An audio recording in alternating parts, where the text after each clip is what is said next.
ہمارے ہاں رمضان المبارک میں ایک بدعت بہت زیادہ مروج ہے اور وہ ہے قضاء عمری کی بدعت۔ چنانچہ لوگوں میں یہ بات مشہور ہے اور غیر مستند کتابوں میں یہ بات لکھی ہوئی بھی ہے اور سوشل میڈیا پہ یہ سلسلہ بہت چلتا رہتا ہے۔ اور عجیب بات یہ ہے کہ جو کام غلط ہوتا ہے، خلاف شریعت ہوتا ہے، تو اس کو لوگ پھیلاتے بھی بہت زیادہ ہیں۔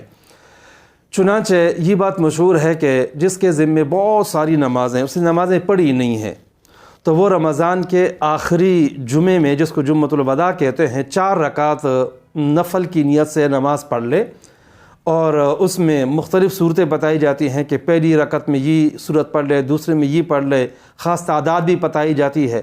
چونکہ یہ خلاف سنت کام ہے، شریعت سے ثابت نہیں ہے، اس لیے اس کے طریقے بھی مختلف بیان کیے جاتے ہیں۔ لیکن قضاء عمری کے نام سے جو اس طرح کی نماز پڑھی جاتی ہے، اس کے بارے میں لوگ یہ کہتے ہیں کہ زندگی بھر جتنی بھی نمازیں تھیں وہ سب کی سب ادا ہو جاتی ہیں۔ یہ بات ٹھیک نہیں ہے۔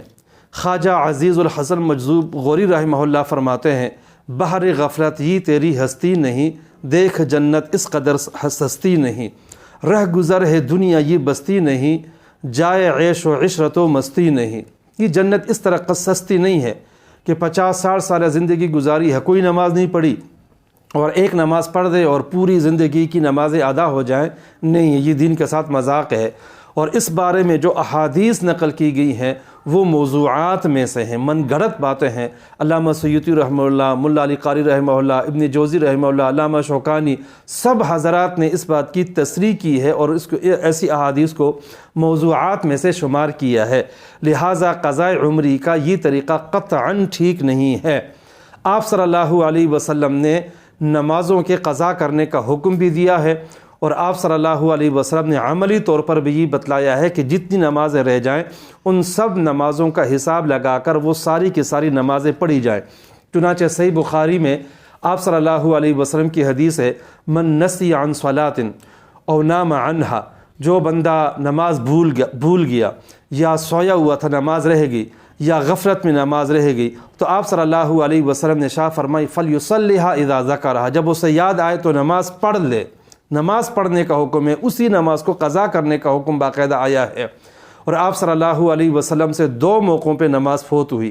نمبر 1، خیبر سے واپسی پہ لیلہ تعریس میں تھکے ہوئے تھے سب حضرات، آپ صلی اللہ علیہ وسلم نے سب کو حکم دیا کہ سو جائیں۔ حضرت بلال سے فرمایا کہ نماز کے لیے ہمیں جگا دینا، تم نہ سونا بلکہ چوکیداری کرنا۔ لیکن بلال بھی سو گئے، پتہ نہیں چلا، سب سوئے ہوئے تھے۔ اتنے میں سورج نکل آیا، سب سے پہلے آپ صلی اللہ علیہ وسلم جاگے تو آپ نے اعوذ باللہ پڑھی اور سب کو جگایا اور کہا کہ چلو یہاں سے، یہ وادی بے برکت جگہ ہے، وہاں سے چلے، اور آگے جا کر نماز کو باقاعدہ قضا کیا۔ اسی طرح دوسرا واقعہ غزوہ خندق کا ہے۔ آپ صلی اللہ علیہ وسلم سے 3 یا 4 نمازیں، ظہر، عصر، مغرب اور عشاء کا ذکر بھی آتا ہے کہ عشاء قضا تو نہیں ہوئی تھی لیکن ذکر اس کا بھی آ جاتا ہے، ذرا اس کو مؤخر کر کے پڑھا گیا تھا۔ تو آپ صلی اللہ علیہ وسلم سے یہ نمازیں چھوٹ گئی تھی، تو آپ صلی اللہ علیہ وسلم نے باقاعدہ ان نمازوں کو قضا کیا تھا۔ اس سے معلوم ہوا کہ جتنی نمازیں چھوٹ گئی ہیں حساب کیا جائے اور ہر نماز کو باقاعدہ قضا کیا جائے، پڑھنا ضروری ہے۔ ان سب کی طرف سے ایک نماز پڑھ کر تدارک اور تلافی ہو جائے، یہ بات قطعاً درست نہیں ہے۔